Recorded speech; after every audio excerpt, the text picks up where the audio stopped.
श्री महागुरभ्यो नमः। हरिः ओम। सदाशिवसमारम्भां शंकराचार्यमध्यमाम् अस्मदाचार्यपर्यन्तां वन्दे गुरुपरम्पराम्. ஜெம் டிவியின் நண்பர்களுக்கு எனது வணக்கங்கள்.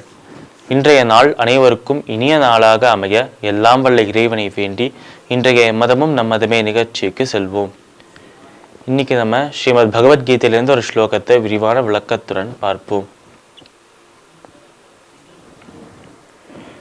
வேதேஷு யஜ்ஞேஷு தபஸ்ஸு சைவ தானேஷு யத் புண்ணிய ஃபலம் பிரதிஷ்டம் அத்யேதி தத் சர்வமிதம் விதித்வா யோகி பரம் ஸ்தானமுபைதி சாத்யம்.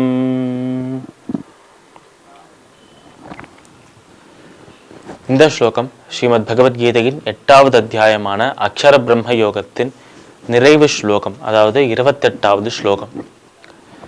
இந்த ஸ்லோகத்தில் ஒரு யோகியின் பெருமையை பற்றி சொல்லிட்டு இந்த அத்தியாயத்தை மங்களமாக நிறைவு செய்கிறார் நம்மளோட கிருஷ்ணர். இந்த ஸ்லோகத்தில் நம்ம கிருஷ்ணன் சொல்ற விஷயங்கள், யோகியை பற்றி சொல்ல விஷயங்கள், வேதேஷு யக்ஞேஷு தபஸ்ஸு செய்வ, வேதங்களை படிப்பதினாலும் அந்த வேதங்களில் உள்ளபடி தங்களுடைய வாழ்க்கையை நடத்துவதினாலும் அந்த தர்ம வாழ்க்கையை நடத்துவதினாலும், யஜ்ஞங்கள் பல ஹோமங்கள் பல செய்வதனாலும், தவங்கள் பல செய்வதனாலும் கிடைக்கும் அந்த பலன், அந்த ஒரு புண்ணியம், அதை யோகிகள் பகவானை நினைத்து கொண்டு அந்த க்ஷணமே அடைகிறா என்று சொல்றார் நம்மளோட கிருஷ்ணன். இதை இந்த ஸ்லோகத்திற்குண்டான விளக்கத்தை 2 விதமாக வைத்திருக்கிறார். ஒரு விதத்தில் எப்படி பார்க்கலாம் என்றால், இந்த ஒரு வேதங்களை படிப்பது, வேதங்களின்படி வாழ்க்கையை நடத்துவது, அந்த ஒரு யாகங்கள் யஜ்ஞங்களை செய்வது, அதோடு சேர்த்து தானங்கள் பல செய்வது, தர்ம வழியில் வாழ்க்கை, தர்ம நெறியில் வாழ்க்கையை வாழ்வது, இப்படியெல்லாம் இருக்கும் யோகிகள் பகவானை அடையறா, இப்படியெல்லாம் இருக்கும் யோகிகள் பகவானின் பக்தியை செய்து பகவானை அடையறா என்று வைத்துக் கொள்ளலாம். இன்னொரு விதம், இப்பேற்பட்ட வேதங்களை படிப்பதினாலும் யஜ்ஞங்களை செய்வதனாலும் தானங்களை செய்வதனாலும் உண்டாகும் பலனை யோகிகள் வெறுமன பகவானின் பக்தியை வைத்துக்கொண்டே இந்த ஒரு பலன் அனைத்தையும் அடைந்து பகவானை சென்று அடையறா என்று சொல்லலாம். ஆனால் இந்த 2 விதத்தில் எப்படி அர்த்தத்தை வைத்து கொண்டாலும் இரண்டுத்தோட முக்கியமான கருத்து ஒன்றுதான். அது பகவானின் பக்தியில் இருக்கும் நபர் நிச்சயமாக பகவானை சென்று அடைவா என்பதுதான் சத்தியமான ஒரு கருத்து. அப்படி அந்த கருத்தை, அந்த ஒரு விஷயத்தை நமக்கு உணர்த்துவதற்காக இந்த ஸ்லோகத்தை சொல்றார் நம்மளோட கிருஷ்ணர் அர்ஜுனனை பார்த்து. மேலும் நம்ம கிருஷ்ணர் அர்ஜுனனை பார்த்து சொல்ற விஷயங்கள், ஒரு பக்தனின் அந்த பெருமையை பற்றி சொல்லும்போது, ஒரு பக்தனுக்கு ஏதாவது ஒரு துயர் இருந்தது என்றால், ஏதாவது ஒரு சின்ன ஒரு கஷ்டம் வந்தது என்றால், அந்த கஷ்டத்தை அந்த பக்தனுக்கு தந்த நபர்களை நான் சும்மா விடமாட்டேன் என்று சொல்றார் நம்மளோட கிருஷ்ணன். இதற்கு ஒரு உதாரணமாக நம்ம எடுத்துக்கொள்வது பிரகலாதனின் சரித்திரத்தை எடுத்துக்கொள்ளலாம். அந்த பிரகலாதன் சிறுவனாக இருக்கும்போது தன்னோட தந்தை எவ்வளவு துன்புறுத்தினாலும் எப்பொழுதும் தன்னோட தந்தை மேலும் வெறுப்பு கொள்ளலை. அதற்காக பகவானையும் விட்டு கொடுக்கல. இரண்டுத்தையும் பேலன்ஸ் பண்ணி இரண்டுத்தையும் சமமாக வைத்து கொண்டார் அந்த ஒரு சிறுவன். அப்படி துன்புறுத்துற தந்தை எப்பொழுதும் காத்து கொண்டிருக்கும் நாராயணன், 2 பேர் மேலேயும் எப்பவுமே ஒரு அன்பு இருந்து கொண்டே இருந்தாம் அவனுக்கு. ஆனால் தந்தை எவ்வளவுதான் துன்புறுத்தினாலும் அந்த தந்தையை நோக்கி ஏதாவது ஒரு கருஞ்சொல் சொல்றதோ, இல்லை என்னை இவ்வளோ துன்புறுத்தினாயே உனக்கு நான் ரிவெஞ்ச் எடுக்கிறேன் என்று சொல்றதோ, இது எதுவுமே கிடையாது.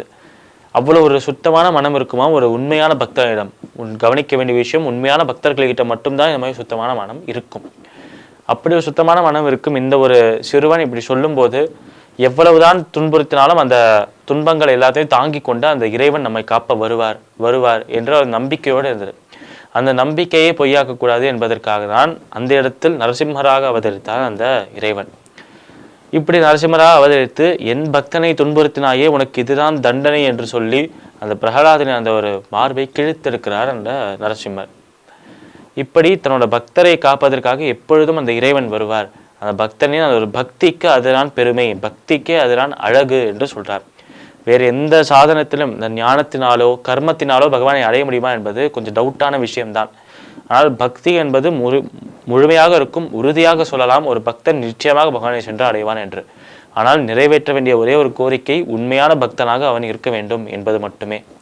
அப்படி முழுமையாக பகவான் ஒருவரே கதி என்று அவர் மேல் நம்பிக்கை வைத்து, என்னை எப்பொழுதும் காக்கும் இறைவன் இந்த சூழ்நிலையிலும் என்னை காப்பார் என்று எல்லா சூழ்நிலைகளையும் நம்பும் பக்தன் அவனுக்கு நிச்சயமாக முக்தி கிடைக்கும் என்று சொல்லி இந்த அத்தியாயத்தை நிறைவு செய்கிறார் நம்மளோட கிருஷ்ணர். ஸ்ரீமத் பகவத்கீதையின் 8வது அத்தியாயமான அக்ஷர பிரம்ம யோகத்தின் 28வது ஸ்லோகத்திற்குண்டான விளக்கம் இதுவே. மீண்டும் நாளை சந்திப்போம். நன்றி, வணக்கம்.